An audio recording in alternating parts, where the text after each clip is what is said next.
Let's get started.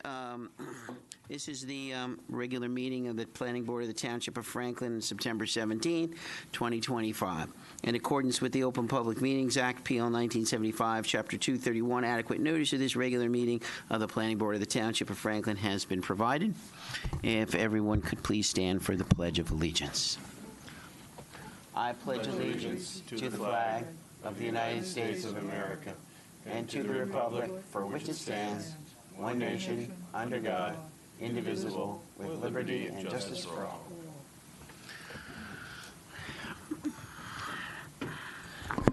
Okay. Thank you for your patience. Councilman Embarrasson, Jennifer Rango, Mahir Rafiq, and I believe Mark Dancy. I saw an email come in. I believe they've asked to be excused this evening. Theodore Chase? Here. Robert LaCourte? Here. Shaw Keller? Here. Charles Brown? Here. Robert Thomas? Here. Oh, that's right. And Chairman Orsini? Here. Before we get too far into the agenda, let me tell you what won't be heard tonight is Onyx 789 LLC. We do not have a new date for that, and they will have to notify in any event. So, TBD. So we have no minutes. We have a resolution. So the Catalent Pharma Minor Sub LLC. I'll make a motion to approve that. Second. Mr. LaCourte, you can. It's just Robert Thomas and Mike. Okay. Oh, yeah, that's because it was a minor sub. Yep. Sorry, Bob. Second. Okay, Robert Thomas? Yes. Chairman Orsini? Yes. No discussion items. So I'll make a motion to open to the public for any general planning comments. If you're here for Temple Bethel, I will open the meeting again during that hearing for any specific comments on that. Second. All in favor? Aye. Aye. Any general planning comments not related to Temple Bethel? Seeing no takers, move to close. Second. All in favor? Aye. Temple Bethel of Somerset, PLN 25-00004. Just a couple of prelude words before I turn it over to Peter. It's a minor sub. It's fully compliant. So normally it would be heard by the minor subdivision committee, and we would give a report, and then we would handle it the way we just handled Catalent. The difference tonight is it is a house of worship, which is a conditional use in the zone, and there's also a buffering that's needed because of the subdivision being proposed, and there's an easement which means no buffering in the easement, and so we're going to we decided to bring it before the full board. Was that wordy enough for a Pete? Because he's laughing over there. I don't mean you Pete. I mean not Pete. Good evening, Mr. Chairman. Peter Lanford appearing on behalf of the applicant. You stole all my thunder. There's no need for me to say anything at this juncture. I'm sure you don't want me to say anything anyway. So I would like to call Mr. Ardman, have him sworn in, just to explain why we are here and what the buffer issue is. Do you swear the testimony you're going to provide is the truth, the whole truth, and nothing but the truth? Yes, I do. If you could state your name, spell your last name, and give us your address for the record, please. Certainly. First initial F, Mitchell Ardman, A-R-D-M-A-N, principal of the Reynolds Group, licensed professional engineer and planner, have testified a few times before this board. Yeah, Mitch, everything is certified as usual. Yes, I am. And you were accepted because you've been Outstanding. here many times. Thank you, Mr. Orsini. Mr. Ardman, can you just briefly indicate to the board why we are here and how we have dealt with the issue that arose as a result of this application? Certainly. Very briefly on this plan, this is our plan minor subdivision M1. It just has color on the property lines, the same one that's in your set, and it's revision 7925. The Temple Bethel building is in the front here along Hamilton Street, and its lot is the red line as we have around. There's a second property on Heather Drive where there's an existing single-family residence. And what's going to happen is a piece of property from each of those lots is going to be cut off to form this new lot that we are proposing, which is a fully compliant lot. After the subdivision, this is the R20 zone. Each of these lots will be fully compliant with size, setbacks, and all the bulk requirements that we're proposing. That proposed lot is 10.02. So as you heard, typically it would go to the subcommission meeting. Since this is a house of worship property, buffer requirements per your ordinance kick in. And so in meeting with staff and reviewing the application, we don't need to buffer other adjoining properties because the temple has been here over 50 years, is pre-existing, but we do need to buffer for the new lot. So that would be in the locations I'm showing on the plan here, which are to the rear of the temple and what would be the backyard of the new lot 10.02. So we are providing a buffer in that area. And again, the other quirk is that there's both a water and sanitary sewer easement which cut through that area. So we are not going to be able to put buffers right over that easement area. But we are proposing, and I have the second exhibit that I'm putting up here. This is a color version of our sheet S3, tree removal and replacement plan. And that's also revision 7925. I'll blow this up just a little bit, and we'll get to the heart of the matter.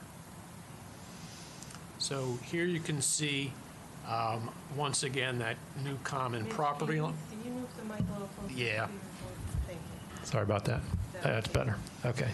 So here we have the new, what will be a proposed common property line. Once again, here is the easement that cuts through the property. And we are providing the buffer. So and your ordinance requires a combination of evergreens and/or a fence or both in certain circumstances. So in this location, we have dual rows of pine trees shown. As we come up this property line here, we have dual rows of evergreen shrubs. In both those locations, we have also added a solid 6-foot-high wooden fence. So between those, we believe we cover this section. On top of that, just to kind of have a backup, we've added 3 shade trees along this area. There's actually a sidewalk which goes from the house or the properties behind on Heather. Formerly, during busier when more of the congregants were in the area, they would walk across from the neighborhood and into the site from that area. Right now, that's just the rabbi's house, so he would walk up that sidewalk, come through to the property. So just a little background, but that's well buffered in that area. The second location is on the right side of the plan, which we're showing here, this section of the property line. And that's actually a fairly wooded area. And we specifically went out there, located the mature trees in that area. So one, we made sure we worked around them, they'd be saved, and then we're providing plantings in the gaps in that area. So we're providing, again, a stacked row here of evergreens, which will provide a buffer, along once again with a solid wooden fence, and then another behind the row of existing shade trees there. We're putting another row of evergreens in that location.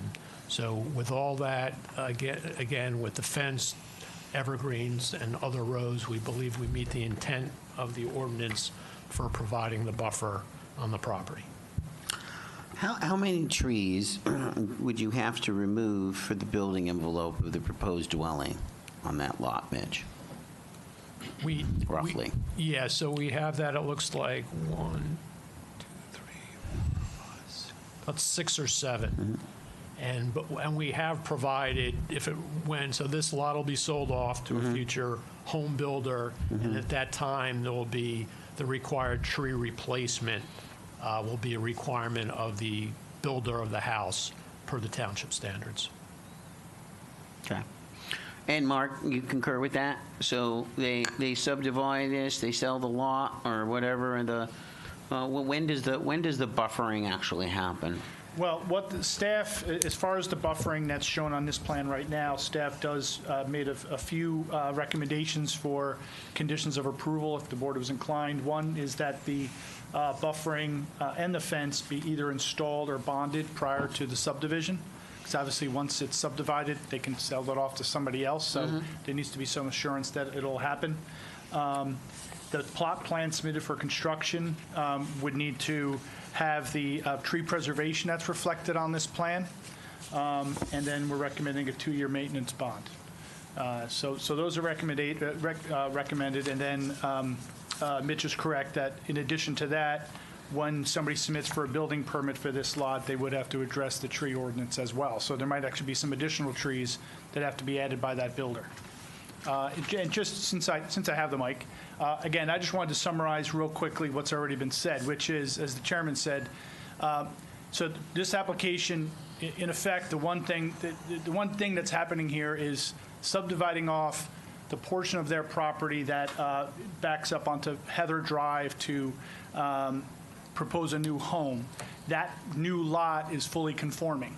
So again, ordinarily, it would not be going to this board with a hearing.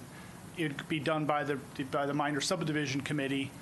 Public wouldn't be notified because it's a fully compliant application. There's this kind of wrinkle here that this is a conditional use.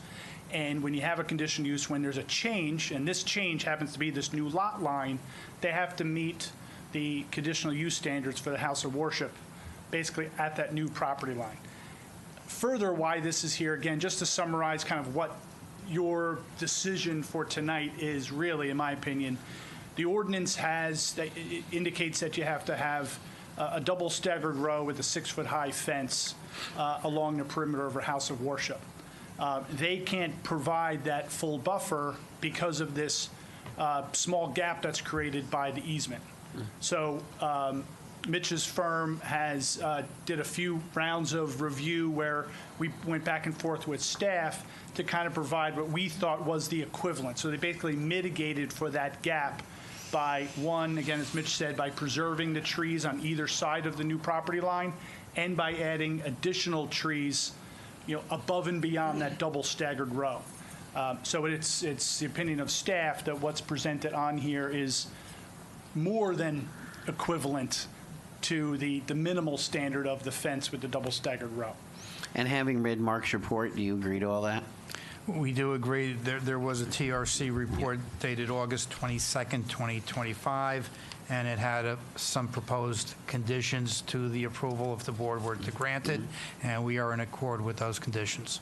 Do you have your DNR canal approval? I didn't even read that because I don't pay too much attention because they do what they do, and you have to comply whether whatever we do, it doesn't matter. Yeah, we'll actually have a waiver for them on this because Okay. it was just for the lot line for this submission.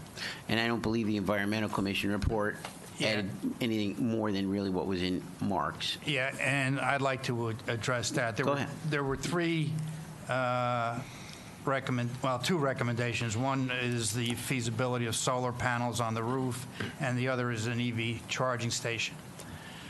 The reason, well, first of all, nothing is changing with respect to the temple. The building is not changing, the parking lot's not changing, the temple is remaining the same.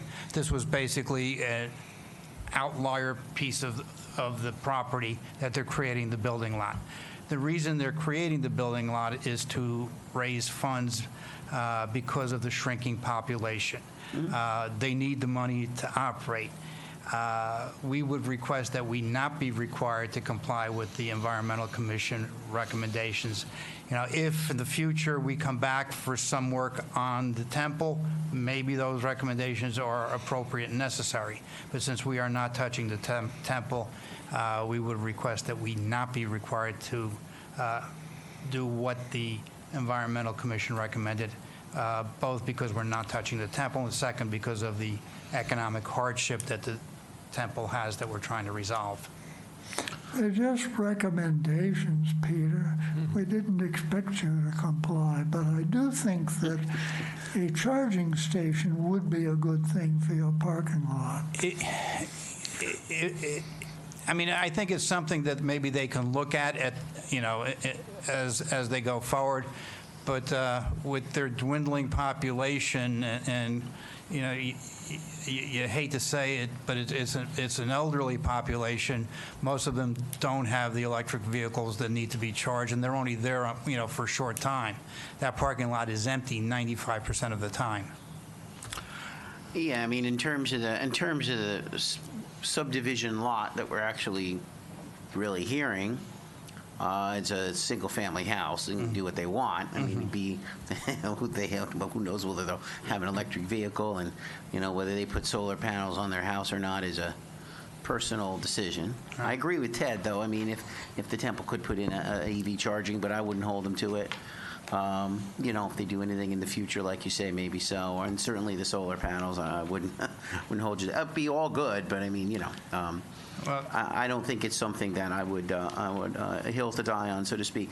The other thing that I would ask, since you are bonding for the trees for 2 years, and I notice you're preserving a fair amount of trees, I think the board will probably be familiar with a number of applications we've had in the past when I was chair of Shade Tree, when we had the old Ruffles, which is now the Wells Fargo, and there was a huge oak there, or some tree, historic.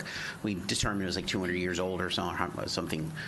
Preserve it. Well, of course, they did, but within a year or two, it had to be taken down because, you know, there was disturbance in the root zone, and anybody who's seen tornado damage knows that roots don't really go that deep. Same thing for Victory Subaru, all right? Historic and kind of a significant weeping birch or something like that in the middle. They did their whole car lot around this weeping birch. 2 years later, gone.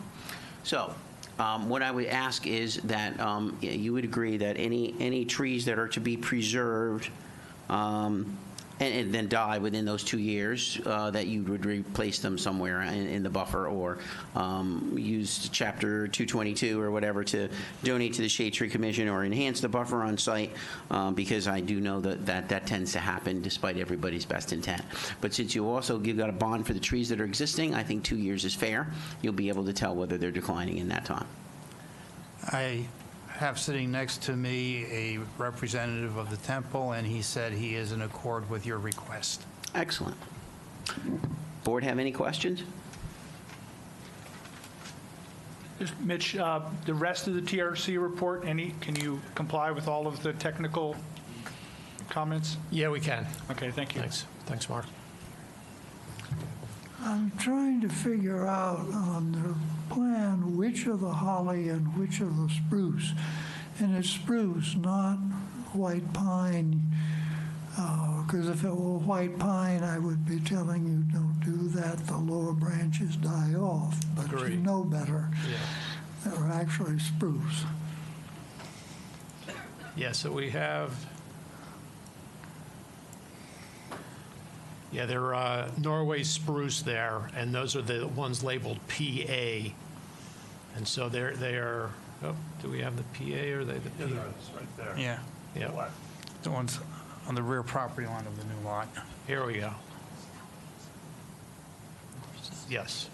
So those are the Norway spruce, and we've had good luck with those, and I agree that those stay, their limbs stay better. And again, this was, our landscape architect went through this with Mark, so we do trust his judgment on these. I'm looking for the PA. I'm not finding it. Are you see on this screen here, if you want to look on the big screen, I'm Oh, circled. up there. You see the PA, I see PS, I see VR. you see this Okay, PA there, yeah. there, so that's, Okay. that's that double row. They're kind of close together. They're shown, they are pretty close. The ordinance, I think, says 10 feet. They are shown as they grow out. We tend to show their full size, so, we wanted to make sure we met the buffer. If you're inclined to take one or two off, I don't think my client would object, but What are these spaced, you said, 10 feet? I believe so. It should be okay. Are they staggered 10 feet or like Yeah. 10 feet literally in a row? Yeah. If they're staggered 10 yeah. feet, they should be fine. Yeah, they're staggered. Yeah, probably. Holly can be closer. I mean, there's one application I remember that Peter did. It's dating me, right? Remember the Rue Chagall and all that development in there off of, and remember that buffer? And you presented the buffer, and you said, you're not going to be able to see anything. I'm like, Peter doesn't know what he's talking about. Well, if you go past Say that... that on every application. yeah, no. But if you go past that today, it really did exactly that. It really buffered. But, I mean, it's close. It's just that close. But it's a mix of oak and pine, and you cannot see those houses. And they mow every now and then, I think. All right, so we do have to open to the public, so with that, I make a motion to open. Second. All in favor? Aye. And I'm pretty sure that if you come to the microphone, just give us your name and address. Mitch, can you just give him yours? I don't turn it on because I was in here late. Thank you. Thank you. My name is Robert Baltrup. I live at 15 Heather Drive, so right across the proposed lot that you guys are building on. And I guess some of our questions, my wife and I, Diane, she's there. I don't know if it pertains to this board or not. So it sounds like the church, the temple, is selling the lot to just another builder. It's not going to be part of the temple or anything of that nature. So as far as who's, like whatever that single-family home that is used for, it will just still be residential purposes and things of that nature? That is correct. The house next to it is occupied by the rabbi, and that will continue to remain occupied by the rabbi. But this will be sold to somebody who wants to build a house there. Okay, like Tolman Brothers or whoever. It could be an individual. Okay. Basically, you'll have a new neighbor. Yeah, that's what I'm trying to make sure. But it'll be a single-family residential home. Can't be anything else. Okay. And as far as, I guess that's it. Yeah. Thank you. You're welcome.